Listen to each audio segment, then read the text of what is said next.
first fighter to take home gold tonight. An abusive battle. They're both ready to get into a firefight. Jumping knee to the midsection.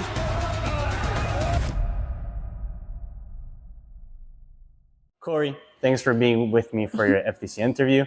You're going to be fighting with us on October 3rd. But first, what can you tell me about FTC 8, your first time in FTC? What's your experience like, your opponent? What do you think about everything? Yeah, I remember it was kind of stressful to start with because there was like a big mix-up at the weigh-ins. Like she showed up overweight. It was like a big confusion. But everything kind of worked out. I was really happy that it didn't turn into an exhibition fight and it was actually like sanctioned and everything. I would say like it wasn't my favorite performance that I've ever did. Like if I think of every single fight I've ever had, I've had better performances since then. You know, I've had 3 much more difficult or tougher opponents since I fought last time. But I would say that it was like I learned a lot about like myself, how I fight, like what I need to do to prepare for fights in that fight. So, yeah. And after that, you went on a trip. You went around the world. What can you tell us about your trips? Well, I went to Iowa to fight in a tournament, a Muay Thai tournament.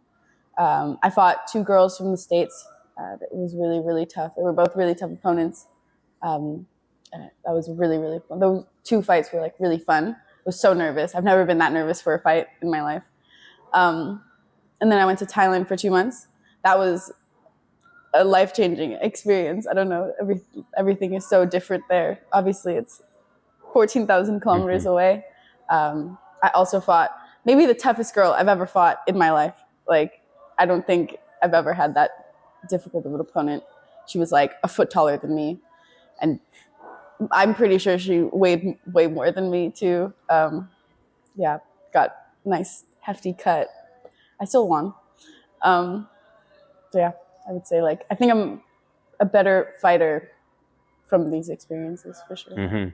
So you're coming back with new experiences for FTC 10. Yeah. When you first learned about your opponent, you told me a little story about it. Yeah. So can you share it to the other people? Well, I was really surprised because I actually know Ariane. Like, I've known her, I think, since I started like competing and training. You know, she comes here often to spar. Like, she knows our team. We actually like shared a room together in Italy because she's part of like Team Quebec, and I shared a room with her. It was very interesting. I was like, when my like coaches were like, "Oh, you're going to fight Ariane from Quebec," I was like, "Oh, a different Ariane from Quebec." Like, I don't know any other Ariane who's A class, but we'll find out. And then my coach Morgan was like, "No, you're fighting Ariane, like Ariane from Quebec." I'm like, "Oh, okay." Like I was really surprised to like I never spoke with her and like even thought that like I would have the opportunity to fight her. I didn't think that was like a thing, but I guess it is now. It's happening.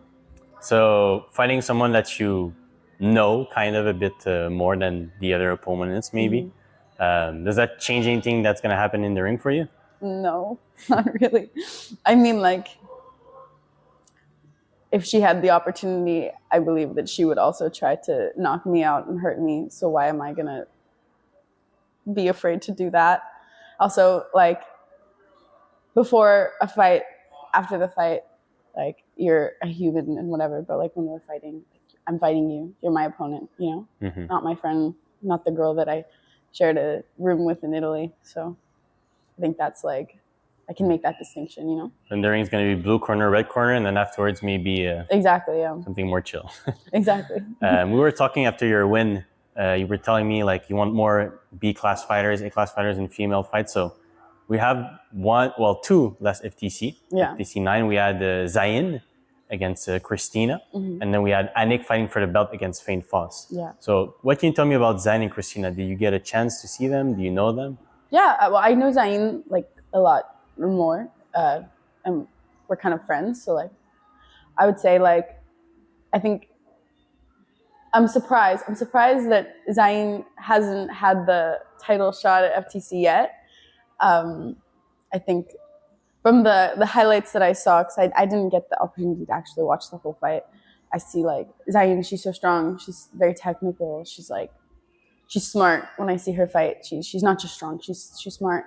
From the highlight that I saw from Christina, I just saw her like kind of jab cross going forwards. I was like, okay, like I don't know. I wouldn't like. I don't know. This is kind of mean to say, but I wasn't like 100% most impressed with like her opponent. I know that her opponent, like Zain's opponent for this one, October 3rd, is like a very good one. So I'm really excited to see Zain getting challenged that way. Yeah. And then for the belt, Anik against Fane Foss. Yeah. I've seen Fane fight. I know like she's got experience. Like I'm not surprised that like Fane was I'm not surprised that Fane was able to like dominate, I guess, the way that she did. I'm kind of like maybe it's a little like I don't know the word, but maybe I'm biased. But I know that Fane is more like of a Muay Thai fighter, you know, and Anik does K1, and I'm like it kind of feels like a little win for like me of my Muay Thai. Like I'm more of a Muay Thai fighter. Like like Muay Thai fighter like won the kickboxing fight because of like that Muay Thai experience. I think that it definitely sets you apart when you're fighting K1. And what do you think about Anik? Did you see her before that fight? Because she was on the going up since her. Yeah, I've seen a couple of her fights. I think she's good. I've sparred with her too. Like she's strong. It's kind of frustrating to spar with her sometimes. She just like she kept teeping me. She kept teeping me in the face. I was like, don't really like that. But yeah, I would say like she's good, but like so much room for improvement. Everyone always has room for improvement, but I think there's always like we could always get better. Yeah.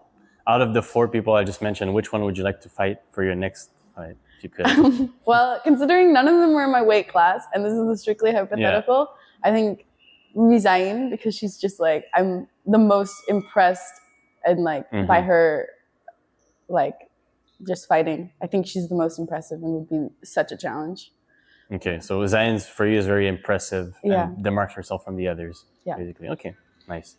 If you had a word for your opponent, what would you tell her? If I had a word for Ariane? Yeah. I'd be like, hey, what do I say to the camera? Sure, she's going to be watching, so. Be like, hey friend, I'm fighting you October 3rd.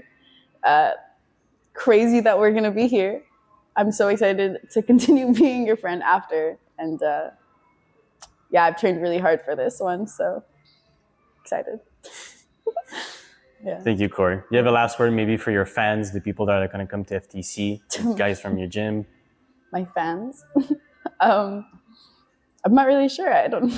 I think like, I'm pretty excited for this one. I think that, like I was saying before, I've had 3 tough fights since the last time I fought at FTC. I think I've like changed and learned so much.